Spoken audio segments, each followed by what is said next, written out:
Have you ever wondered how educators and community members can support immigrant families, undocumented youth, and individuals with DACA? That's exactly what this podcast is going to explore. Join us to learn more about these topics, listen to our guest stories, and explore resources to support students and their family. I'm your host, Dr. Gerardo Mancilla. I immigrated to the United States at a young age and am currently working as an associate professor of education. This is the Educators and Immigration Podcast. Hello, and welcome to another episode of Educators and Immigration. I'm really excited to be here with my friend, Dr. Julissa Ventura, today to talk a little bit more about her work, her research, and her activism. Dr. Julissa Ventura is an assistant professor in the Department of Education Policy and Leadership at Marquette University.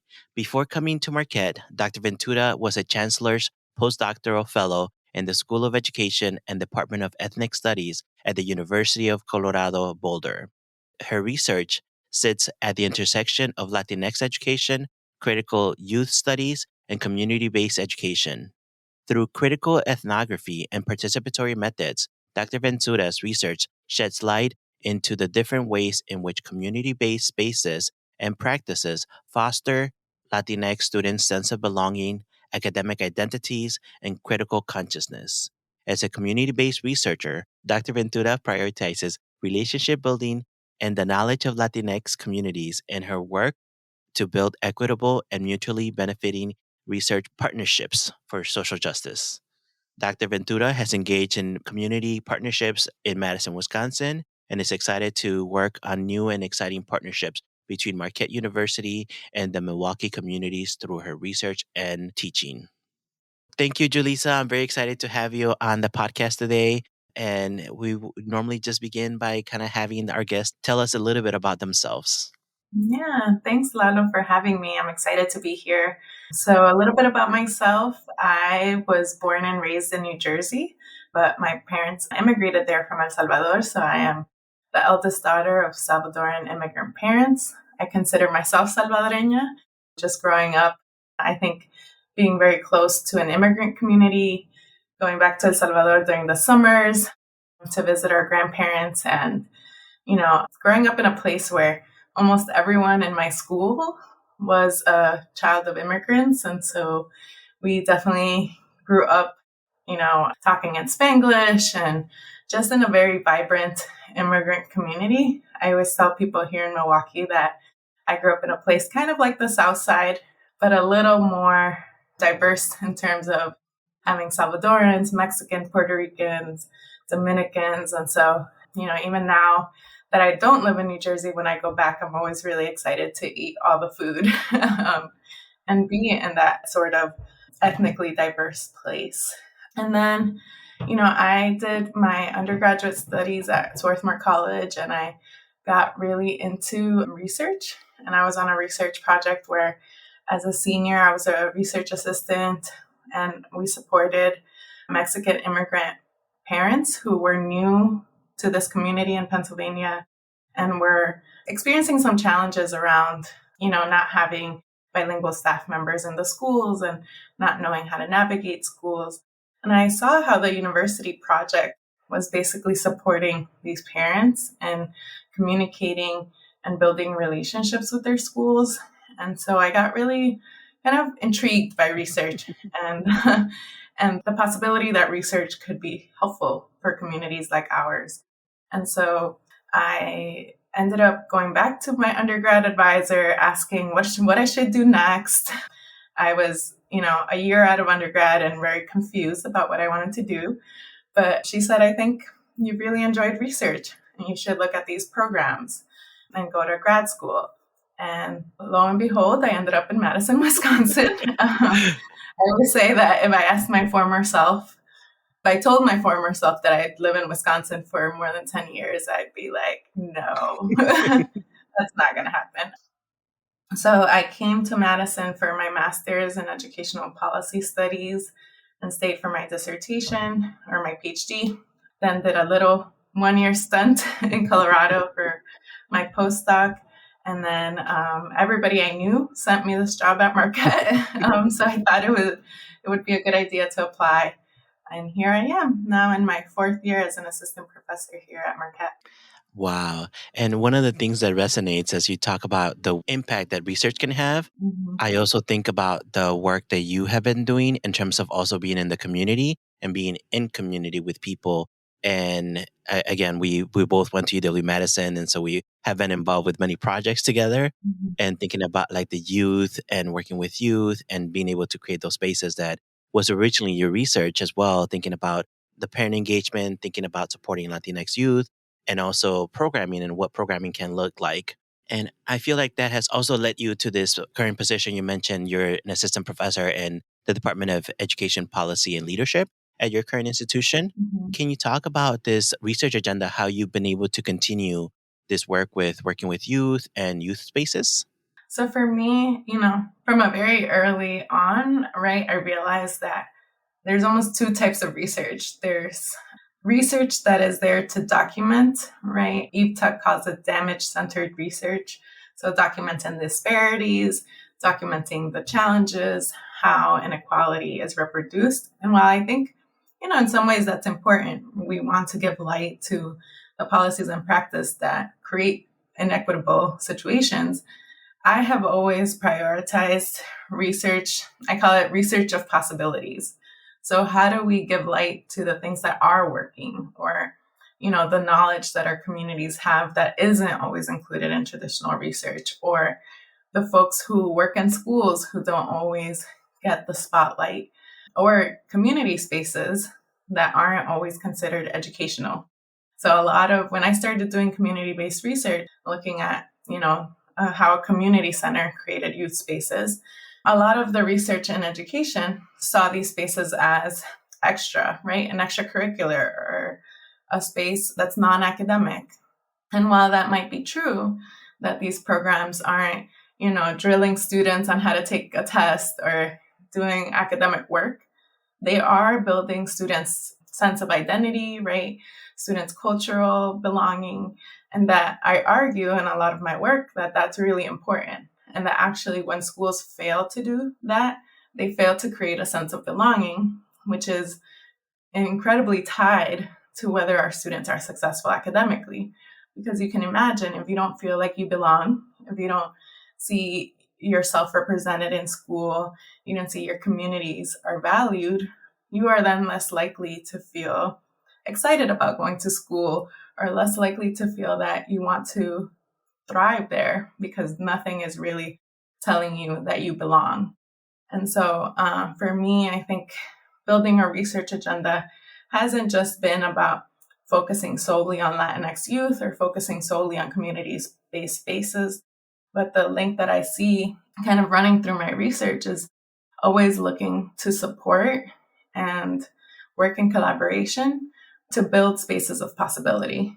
So that's kind of how I frame my work, right? I always want to feel that my research is giving back to the folks that I'm collaborating with, and that honestly that I could leave, I could disappear, but that space, those folks, those people, those practitioners feel that they are better, right? Or they have more tools or they have a space that they didn't have before the research project. That is such a powerful way of thinking about it.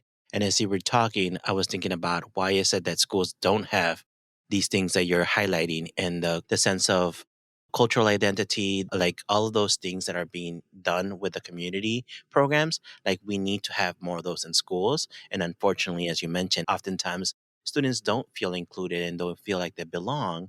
And instead of schools being able to kind of figure out how to do that within the schools, then the third space or the community spaces or additional spaces then are the ones that pick up that opportunity to create those spaces to be able to have them belong when from my opinion as an educator they should be part of the school and they should be included in there too. And so I appreciate the kind of work and the framework that you put forward in terms of thinking about what are those opportunities and pedagogy of opportunities for the students. Because I feel like, as you mentioned, it's also about how to highlight the work that the people are doing already in these schools and sometimes how that doesn't become visible or doesn't become acknowledged and doesn't become valued. And one of your recent publications was entitled Above and Beyond Any Other Teacher or Staff. The Invisible Nourishment Work of Bilingual Support Staffs, which was published by the Harvard Education Review. And so this particular article did focus on what is this contradiction that's happening in our schools in terms of wanting to create these spaces for youth, but at the same time, not necessarily giving the support that we need to be able to make these spaces thrive and be able to be successful for our students. Yeah. Yeah. So, this article came out of my dissertation study where I really wanted to do work where I saw both these spaces of possibility, both in a community organization and in schools, because I think it is important to not say that schools never create spaces of belonging, right? And that there are no folks. I know that there are very hardworking teachers, for instance, who spend long hours trying to make their curriculum more culturally relevant to their students and also support staff. So this study, actually, I started working with a community-based organization and spoke with a lot of young people there who, when I asked, who do you go to in your school? Who do you trust? Where do you feel that there is that sense of belonging? And so many of them pointed me to bilingual support staff and also Latinx student clubs. And so I got really curious about what do folks in that role do and what are their practices like? Because they are not traditional educators, right? They're not teachers. So I ended up looking at 3 high schools and working with the bilingual resource staff there. And basically what I found was that many of these folks were advising the Latinx student club. So a lot of times that's how they got connected with students, in addition to doing translating work, doing support work for English language learners. Many of them also ran a parent group, a Latinx or Spanish speaking parent group.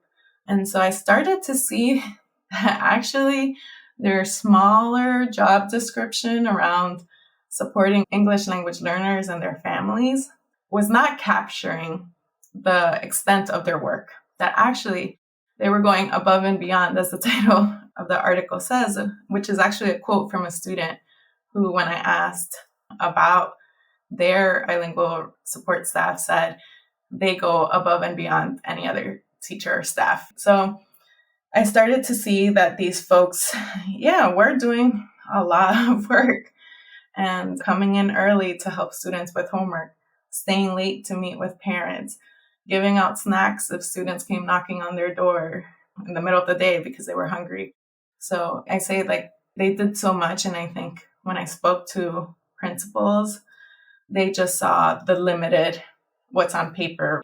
Oh, they're just there to support our English language learners, and kind of failed to recognize the real scope of their work.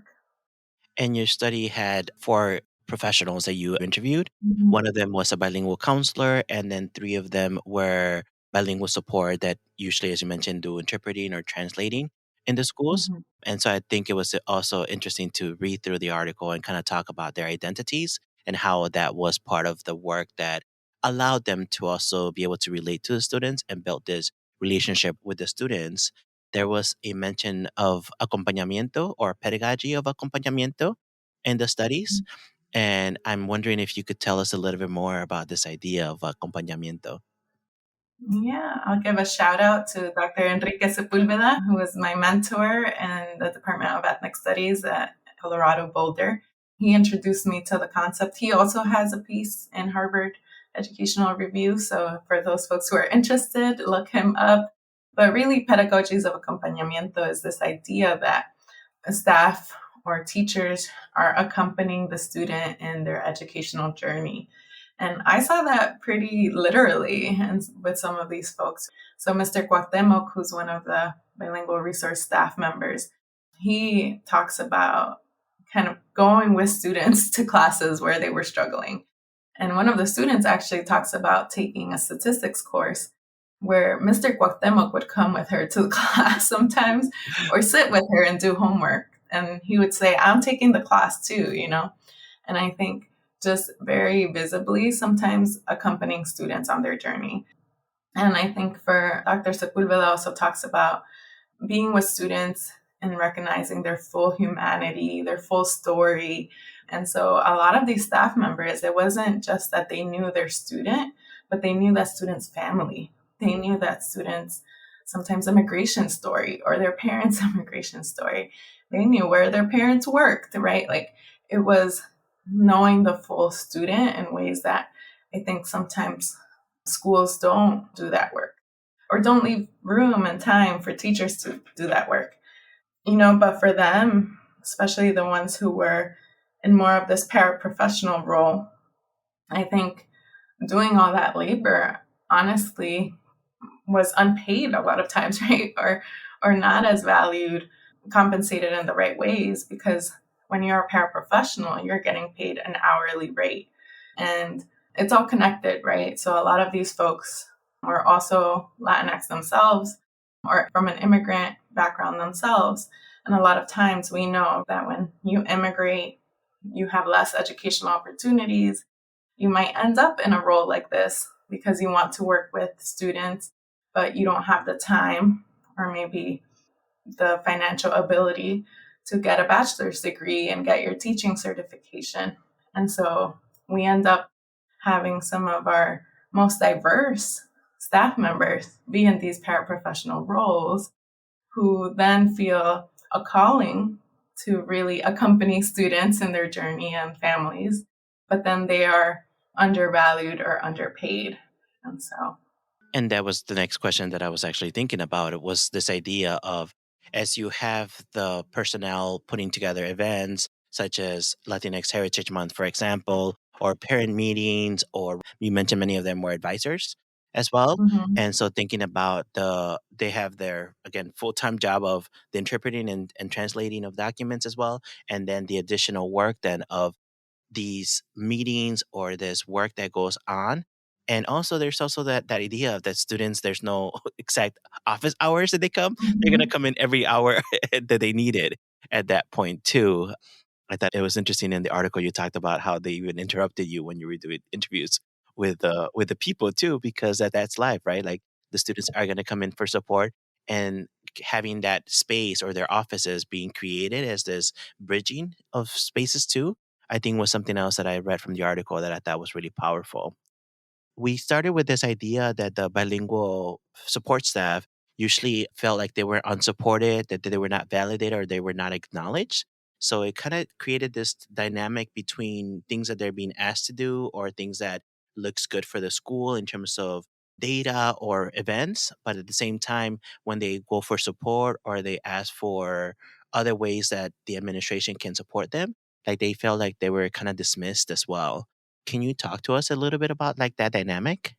yeah, I think for some of them, even the ones who had a good relationship with their administration, I think they felt like they could ask for things, but to a certain extent.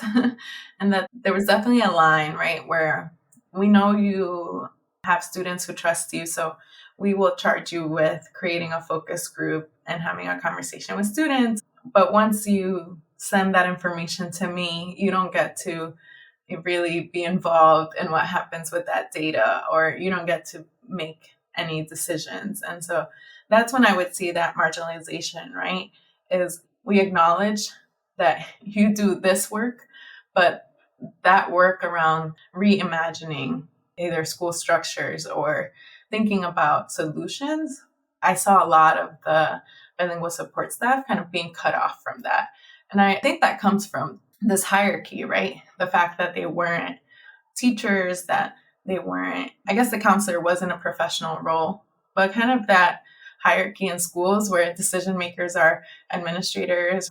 And so, yeah, I think they were marginalized in that way. And then the other way, I think, is that even though they were going above and beyond, sometimes that wasn't really recognized by everyone.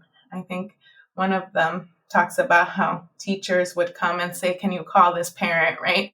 And he says, they don't know that 10 teachers have come to me and I have a list of like 50 parents I have to call, plus the students who are in my office, plus events or advising. And so it adds up very quickly.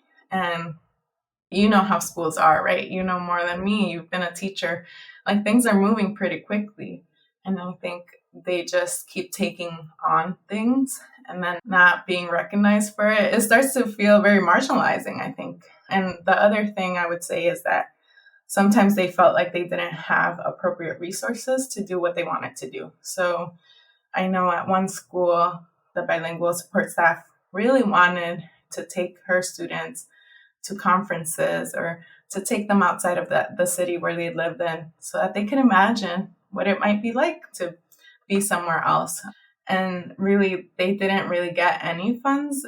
Any of the funds they had to fundraise for. And so it became this struggle of, well, we have to fundraise to go on a trip. And if we fundraise to go on this trip, then that means there's not going to be any money for scholarships, right?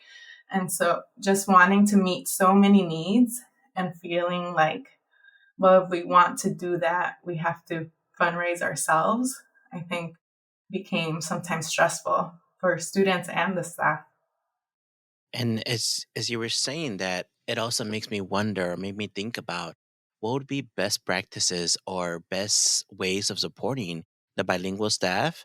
I mentioned the word acknowledgement and validating, and you did mention that some of them do get acknowledged, but also thinking about what are other concrete steps that people can take? I think in the reading you also, or in the article, you also mentioned some of them were interested in even thinking about how to continue their own educational journey as they move on as well. So, what might be other things that the school districts or administrators can potentially do to support our bilingual staff because they're doing a lot of work? Yeah, I think one of the first things I say is we need to compensate them adequately.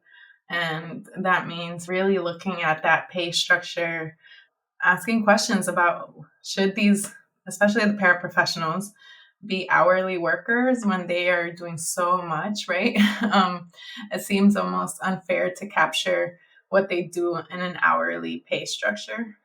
I think the other thing is, like I was talking about resources. So some of the bilingual support staff really wanted a space, like a dedicated space, instead of having students hang out in their office all day, right? Having a dedicated space where students can feel like I can come there for homework, I can come there for help, or I can just be there when I need a little break from maybe everything else that's happening. So, how do we think about spaces creatively in schools? How do we also give resources to these staff who want to not just celebrate culture by buying food for a meeting, but actually doing some meaningful work with students, either through like leadership conferences or college visits and things that I think are going to make an impact on these students. So, how do we resource them? And then the other thing I would say is how do we position folks who do work like this in a more expert role? To me, they are community educators. They do a lot of educational work that we would probably in the Latinx community consider educación, right? That it goes beyond the academics. It's teaching young people how to navigate the school system, how to overcome adversity, how to motivate them to keep coming to school even when it doesn't feel great. And so for me, it's like, that's a lot of knowledge, right? Around how do I get a child to take the statistics course and persist? I'm sure Mr. Cuauhtemoc would tell us all the practices that he used. And so for me, it's like, how do we position them as community educators who can actually share those practices with the teachers, with other staff members at the school? I say, how about if these bilingual support staff could work on a PD or could, obviously compensate them appropriately. We don't want to give them one more thing to do. But I think a lot about how there are a lot of community educators in our schools and in our communities who do not get positioned as experts or do not get positioned as knowledge holders. And we sometimes, not even sometimes, many times, schools bring in outside experts, right? To teach educators how to do their job when sometimes the experts are right there. They're in their schools. Yeah, and as you were talking, the other thing that came to mind for me is how do we also support the work if the bilingual staff is putting together an event? Like, how are the rest of the staff or the administration visible at those events as well so that they could also participate in that? I feel like that's one of the things that I've also heard about. Like, we put all this energy and this effort to put this one event, and then again, it's meant for the students and for the family, so they show up, but then nobody else, like the additional teachers or the additional administrators, don't show up. And thinking about how maybe just something as simple as being visible in meetings or coming over and seeing all the families gathering, even if the meeting is being done in Spanish, then maybe you're the one who has the interpretation equipment as well. Then, and thinking about some of those other ideas that can help us think about how do we then continue building the relationship and supporting our bilingual staff. How do we then also ask others to also be able to engage with that work so it could become the work of the entire school and not just the bilingual staff, that they're already doing that and they do an amazing job at that as well. Yeah, and if you need to go get the food and hand out, or like hand out food or clean up, like all the things, right? Like I even tell this to my students who are studying to be teachers, counselors, community educators. I say, if you are not from the same background, like you're not Latinx, you don't speak Spanish, it's going to feel uncomfortable to go to events where you might be the only white person, or you might be the only person who doesn't speak Spanish.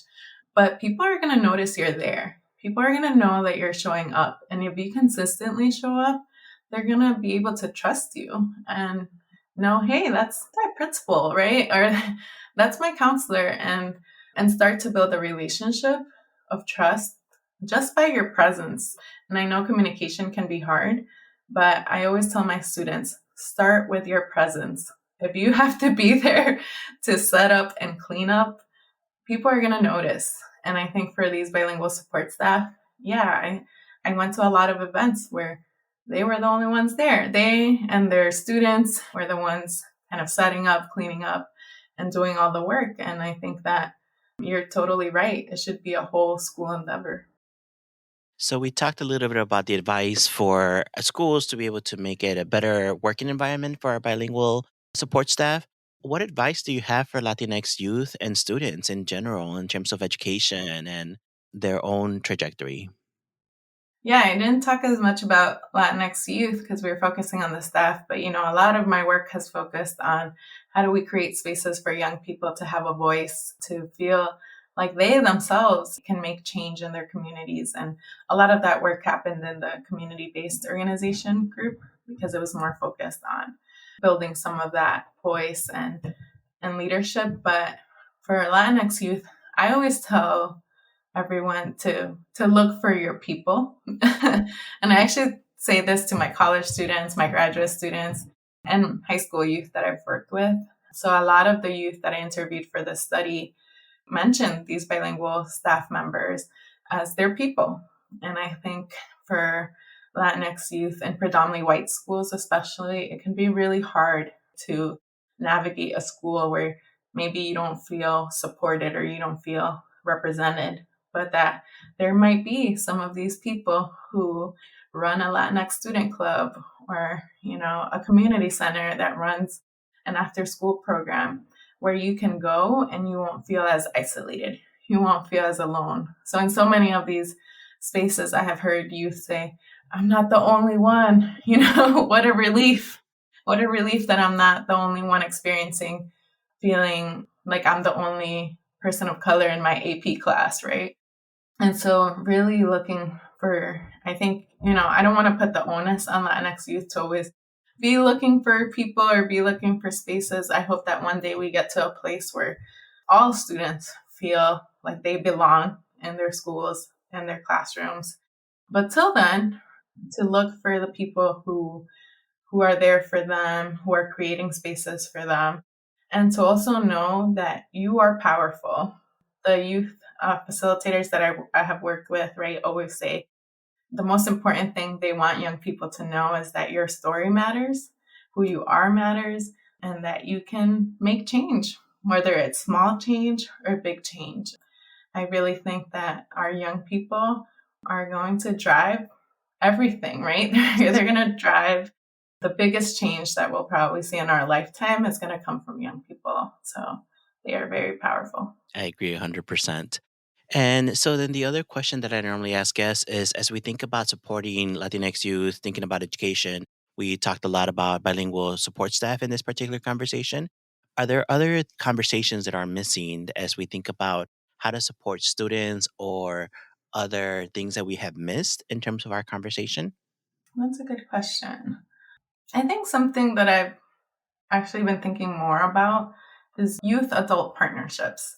So, how do we as adults work with young people in really either creating spaces or creating change in our schools? And I think sometimes what we have seen is that adults are kind of doing their work, right? And young people are doing their work. And sometimes young people get frustrated because they get cut out from the adult work. And so, actually, some of the work that I'm starting to do here in Milwaukee is with community schools and their model on shared leadership that includes young people and includes a youth council. And so, really looking at how can we change structures so that we're working in partnership with our students instead of us kind of leading the way, hoping our students follow us, and then seeing that when they don't, right, we're frustrated and they're frustrated. And so I've been looking more at, and this is kind of work coming out of Colorado with Ben Kirshner, is transformative student voice, and a couple other people, Shelly Zion, Carlos Hipolito Delgado, who are really pushing for how do we create transformative student voice spaces within schools. And I think for me, that's something we need to think more about, right? Yeah. How do, like, again, we build these youth adult partnerships instead of really seeing the hierarchy of adults at the top and young people at the bottom. Well, and I'm just thinking also about the leadership practices and strategies that are also shared as you think about like the mentoring, informal mentoring that happens when those kind of spaces are created. And that idea of transferring knowledge and transferring like all those skills that ideally you don't have to wait till you like get there, but you are at a table that includes everybody there. And so Mhm. you could build those mentorship, informal or formal mentorship to those opportunities that can be there as Mhm. well. I think for me, it's this has been a great conversation. I mean, in terms of thinking about how do we support our students, our Latinx students specifically, our bilingual support staff, and how do we continue supporting them in their schools, and thinking about this idea of what does it look like to create. I really appreciated how you framed it. This pedagogies of possibilities Mhm. to continue thinking about our schools as a place to continue the growth and continue the enrichment, the joy and the wondering and the curiosity of students, Mhm. because I feel like I that's where we need to continue moving forward in terms of thinking about how do we continue having our students become engaged and being able to not only thrive but also like move forward in everything that they do as well. So, Dr. Julissa Ventura, it has been a pleasure to have you on the podcast. And thank you so much for coming in and sharing about your research and the projects that you're working on. I greatly appreciate it. Yeah, thank you, Lalo, for inviting me and having this conversation. You know, it's been a little bit since I published that piece, so it's always great to get back in it and really highlight the good work that people do in schools and outside of schools to uplift our young people. Thank you so much. And thank you all for listening. This has been the Educators and Immigration Podcast. Thank you for listening to another episode of the Educators and Immigration Podcast. You can find out more information about us at www.educatorsand'immigration.com. Please remember to like, subscribe, and share our podcast with your family, friends, and colleagues. You could also leave us a review and rate us on Apple Podcasts as well as Spotify. Thank you again, and I hope you have a great day.